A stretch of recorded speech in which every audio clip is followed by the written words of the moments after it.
from my view, the state has a very high prospect, almost to the level of legal certainty, of disproving every one of the required elements of self-defense beyond any reasonable doubt. This simply does not look anything like a self-defense case, a legitimate self-defense case, based on the information we now have. We can start with kind of the core issue, which is proportionality. So deadly defensive force was used here, right? Karmelo Anthony is arguing, I was justified in stabbing Austin Metcalf in the heart with a knife, killing him, of course. Clearly, that's deadly defensive force. So where's the deadly force threat? Remember, the legal question here is, did Karmelo Anthony have a reasonable perception of an unlawful, imminent, deadly force threat from Austin Metcalf? Where's the deadly force threat? Now, deadly force threats can appear in lots of different ways. It could have been a weapon in the hand of Austin Metcalf. There's zero evidence of that. No one's claiming that. But a weapon's not necessarily required. It could have been, it could be a disparity of size and strength. If Austin Metcalf is much larger than Karmelo Anthony, which might have been the case here, but it would have to be much larger in a context where that force could be brought to bear in a sustained way. So imagine if Austin Metcalf was twice the size and strength of Karmelo Anthony, and this fight happens in a dark alley at 2 a.m. Well, in that circumstance, Austin Metcalf, hypothetically, notionally, might have been able to beat Karmelo Anthony to death if Karmelo Anthony did not defend himself with a knife. But if that's not a realistic scenario here, because this didn't happen in a dark alley at 2 a.m. This happened under a tent full of bystanders, many of whom were adults, who certainly would not have stood idly by while this notional Austin Metcalf beat to death Karmelo Anthony in front of them. So that's not a viable deadly force threat scenario. There could have been a disparity of numbers argument here. Austin Metcalf was present with his brother, was present with his teammates. Virtually everyone else under that tent was known to Austin Metcalf, was part of his high school. Presumably were favorably disposed to Austin Metcalf. In theory, you can imagine a scenario in which it's not just Austin Metcalf threatening, as claimed, Karmelo Anthony, but it's Austin Metcalf and his also sizable brother and other members of the football team. And so you have a deadly force threat embodied in disparity of numbers. The force being threatened against Karmelo Anthony in this hypothetical is not just the force that can be brought to bear by Austin Metcalf, it's the collective force of Austin Metcalf and everyone who's working collaboratively with him to bring force to bear against Karmelo Anthony. In that circumstance, if Karmelo Anthony were being attacked by a bunch of people, maybe collectively that force is a deadly force threat, a threat readily capable of causing Karmelo Anthony death or serious bodily injury. But there's zero evidence of that here. Even Karmelo Anthony has never claimed that. Not when he spoke to the police, not afterwards. So the evidence on the ground is that Austin Metcalf simply asked Karmelo Anthony to move and perhaps touched him. That's the evidence in this case. No reasonable person can perceive that as being an imminent threat of unlawful, deadly force harm. Might it be a simple battery, the touching? Might Austin Metcalf not have been legally entitled to lay a finger on Karmelo Anthony? Maybe you could make that argument, but a simple battery doesn't kill or maim you. A simple touching does not kill or maim you. You can defend against that. You can argue that was a criminal, simple battery. That's a crime. I'm allowed to defend myself against a simple battery, but you're only allowed to defend yourself against a simple battery, a battery not likely to cause death or serious bodily injury. That's not deadly force in nature. You can only defend yourself against that non-deadly force simple battery with non-deadly defensive force, which is not what happened here. Obviously, Karmelo Anthony stabbed Austin Metcalf in the heart with a knife. Clearly deadly force. Did you know that in all 50 states, self-defense law, not gun law, but self-defense law, uses a simple 5-element test to see if your use of defensive force was legally justified? And that same test applies no matter what state you're in or what tool you use to defend yourself.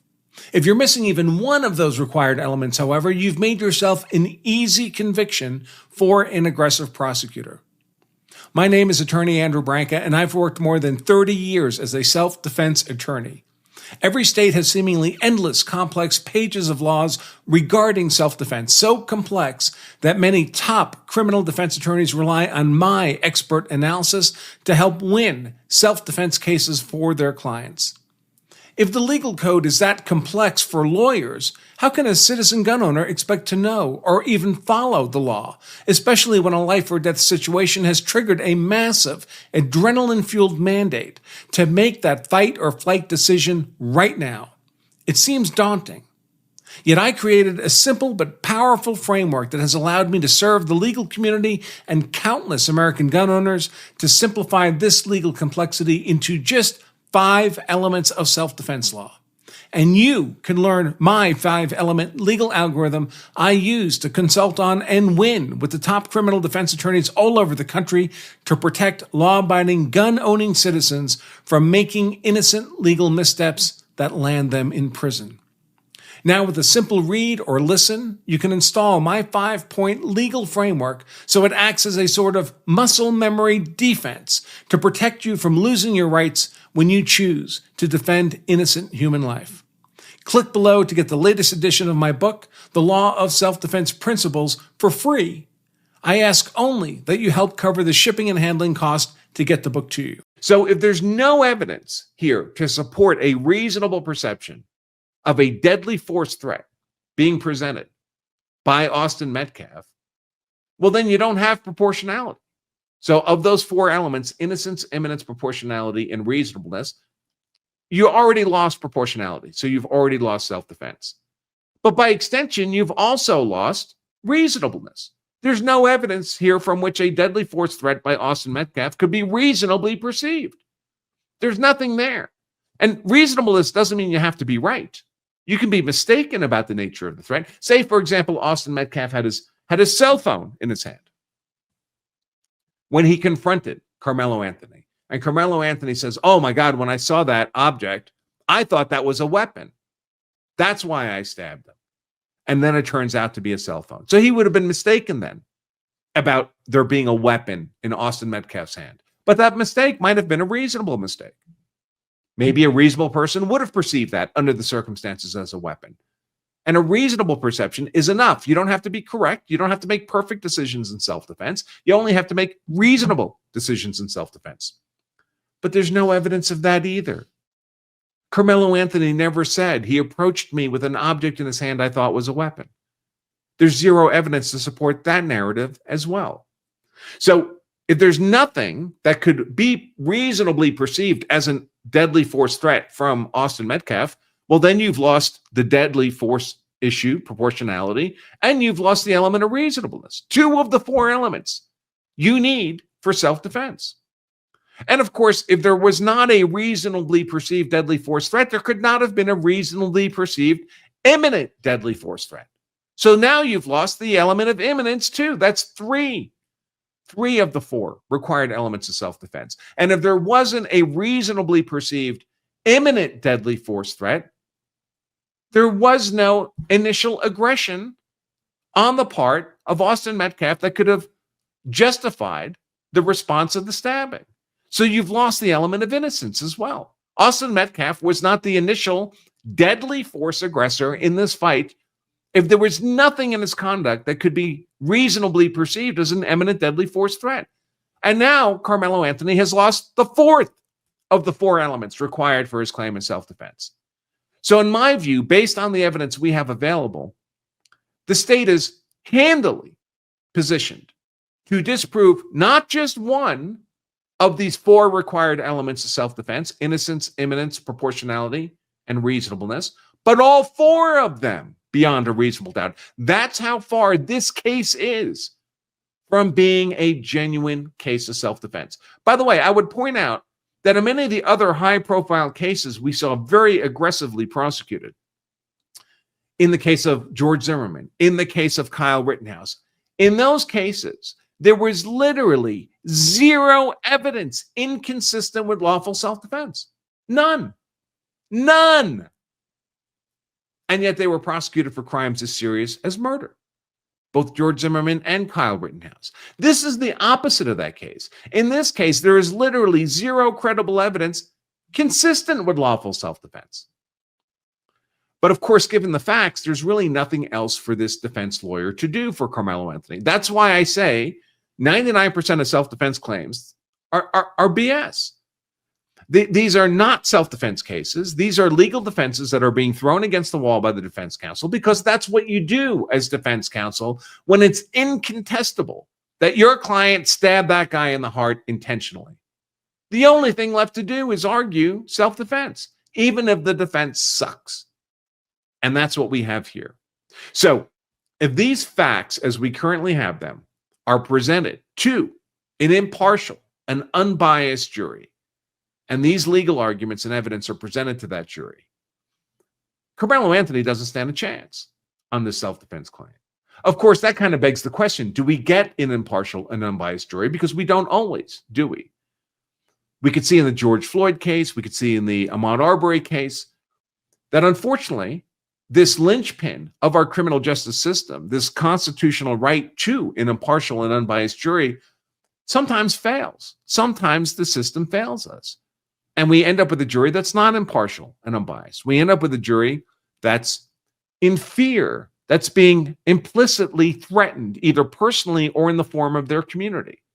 In the Ahmaud Arbery case, that was the Georgia jogger burglar case with the McMichaels and Roddy Bryant.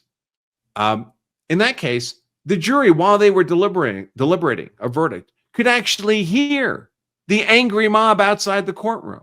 And the threats were to burn the community to the ground if a guilty verdict was not returned. Is that a just verdict? I would think not. And much the same in the George Floyd case. Derek Chauvin never had a chance in that case because the jury had to be secretly vanned into the courtroom and then taken back out on a secret route for their safety. You think any jury in those circumstances can deliver a fair and impartial verdict to a defendant? Of course not. That defendant is being railroaded under those circumstances. And in the case of Derek Chauvin, his defense attorney actually went to the court and said, listen, we need a change in venue. Any panel of jurors we select from this community believes, maybe knows is the correct term, that their community is going to be burned to the ground if they don't return a guilty verdict. And keep in mind, these jury verdicts have to be unanimous. So if Derek Chauvin were to be found not guilty, that doesn't mean that a majority of the jury voted not guilty. And some of the jurors could say, well, I was in the minority. I voted guilty. I did the right thing.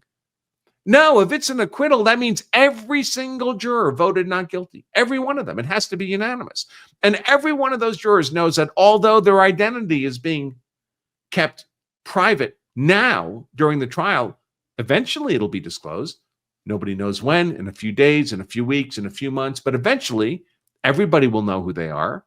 And if it's an acquittal, that means everybody knows that everybody on the jury, included them, voted to acquit what the public was brainwashed into believing was a horrific racist murderer.